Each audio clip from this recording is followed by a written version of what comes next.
Hey guys, it's the Chad, your C10 Truck Nerd. Well, it's been a little while since I posted a video, and it's probably going to be a little bit before I'm back on pumping videos out pretty consistently, because lately I've just felt terrible.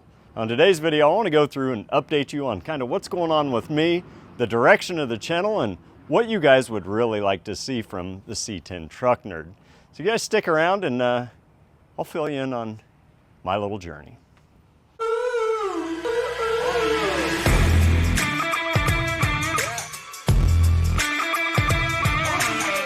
Well, by now, I think most of you guys know that I'm a pretty high energy guy. I don't require a bunch of sleep. I have 52,000 projects going all at one time. I'm married, I have 3 kids and a full-time job. It's just, that's me. My brain just doesn't slow down. Well, a couple weeks ago, I noticed my left knee started hurting really bad. Now, I'm a runner, but I hadn't run that week, so it didn't make any sense. But then the next day, my calf locked up, kind of like a Charlie horse, and it just wouldn't give back. It was so bad for several days, I couldn't walk for the first hour or two until it would loosen up and I'd take some ibuprofen. But I kind of thought back, hey, I've been hanging 50, 60 sheets of OSB out in the shop, up and down ladders and scaffolding, so I'm just getting older. Well then, a couple days later, my left shoulder up here, kind of by your collarbone, all that muscle there, it started stabbing pain. Kind of unknown reason, but then I thought, hey, you're hanging that OSB up over your head. That makes sense too. Well, fast forward 2 more days and my wife wakes me up at 1 o'clock in the morning last Wednesday and says, what's going on with you? And I'm like, what are you talking about? And she's like, you're whining and wincing. And I'm like, I am? Then I just felt the most excruciating pain, stabbing pain in my lower right trunk on the back side of my rib cage, and couldn't explain that. She wanted to take me to the ER or call an ambulance. I said, whoa, pump the brakes, you know. Let's just do the right thing and WebMD it. So I went through, thought I had probably a ruptured appendix. Didn't meet the symptoms. I wasn't puking, I wasn't nauseated, my belly button didn't hurt. So I thought, hey, gallbladder. Didn't meet those symptoms either. So I didn't want to go to the hospital. I figured it was probably a pinched nerve since I had pain firing in all different places of my body. So I did the right thing. Rubbed Bengay all over it, put a heating pad on, took some ibuprofen, and stretched for about an hour. That didn't work. So about an hour later, I couldn't sleep. I went out onto the couch and realized if I took some really deep breaths, it hurt terribly, but it also felt really good. So I just laid on the couch and took about 8 or 10 deep breaths, and the next thing I know, it was the next morning because I had passed out. And my wife came in, checked on me, and says, what happened? And I was like, I don't know. But the pain was gone. It was there, but, you know, not terrible. So I went to work that day. Everything was good. Went to work last Friday again. Everything was great. And came home, hung a bunch more OSB out in the shop, worked out in the yard, and it started raining. So I went into the house about dinner time and said, hey, let's go out and eat. You know, I was kind of hungry and we hadn't been out in a while, so as we sat there on the couch contemplating where we were gonna go, the worst stabbing, excruciating pain started hitting me in the right side of my chest. That time, it was bad. It was so bad that I knew we needed to go to the hospital. But of course me, I had to go take a shower because I was filthy, and it hurt so bad that I even let my wife drive to the hospital, so it was that bad. So I jump in the car with my wife. She's driving, which is hard for me because I'm a control freak and I cannot relinquish control of a vehicle. So she's driving fast to get me there, and I kept telling her to slow down. She's like, I'm fine, everything's good. And I'm like, yeah, I know, but I'm high anxiety. So if I'm not dying now, I'll probably have a heart attack with the way she was driving there. But she got me there safe and sound. Now the downfall is it's Friday evening in a major trauma hospital in Wichita, Kansas. So they're not in any big hurry to see you.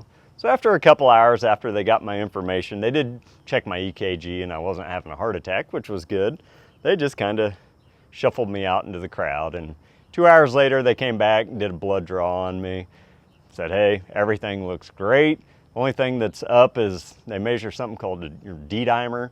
I guess it's some type of blood test they do to go through and see if you have like a protein that could be elevated for like blood clots or something like that. They said my numbers were pretty high, They didn't suspect blood clots because I'm so healthy and everything else looked good, but they did want to go through and run a chest CT and a ultrasound on my leg because those things really hurt. Well, I had to wait another 2 hours for that to happen, and once we got those done, I had to wait another 2 hours to get the results. So 8 hours after being in the ER, they finally came back and got me and said, hey, good news and bad news, buddy. The good news is we've already reserved a room upstairs for you in the hospital. And bad news is they were wrong and I did have blood clots. Not just one, I have several in my right lung and at least one in my left leg is what they had found out that night. So 4 o'clock in the morning, they checked me in and I started my hospital stay.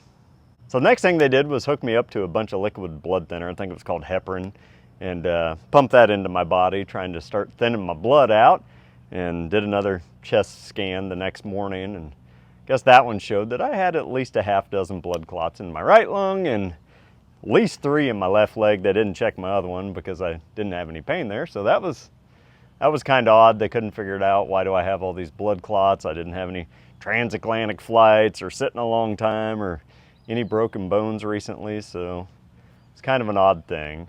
But spent the next several days in the hospital, getting my blood drawn every 10 seconds, and I hate needles, so that was fun.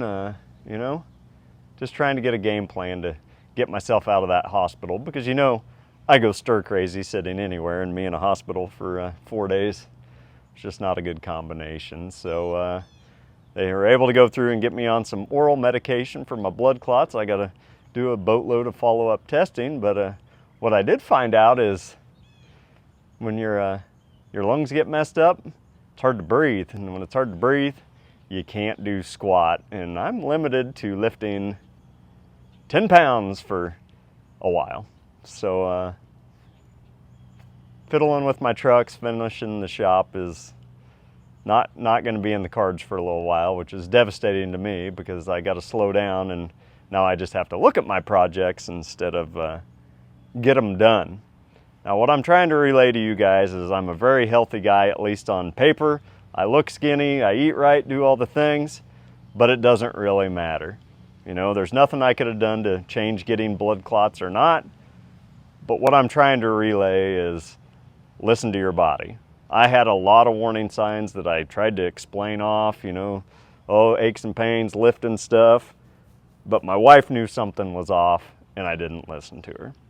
And that was a big problem. And with these blood clots, that definitely could have killed me. So listen to your body, listen to your loved ones and the ones that you trust, because they probably see stuff that you don't, and they're looking out for your best interests. So I'm 45 years old with all these issues now. It's going to change my life quite a bit, but you know, I'm happy to be here.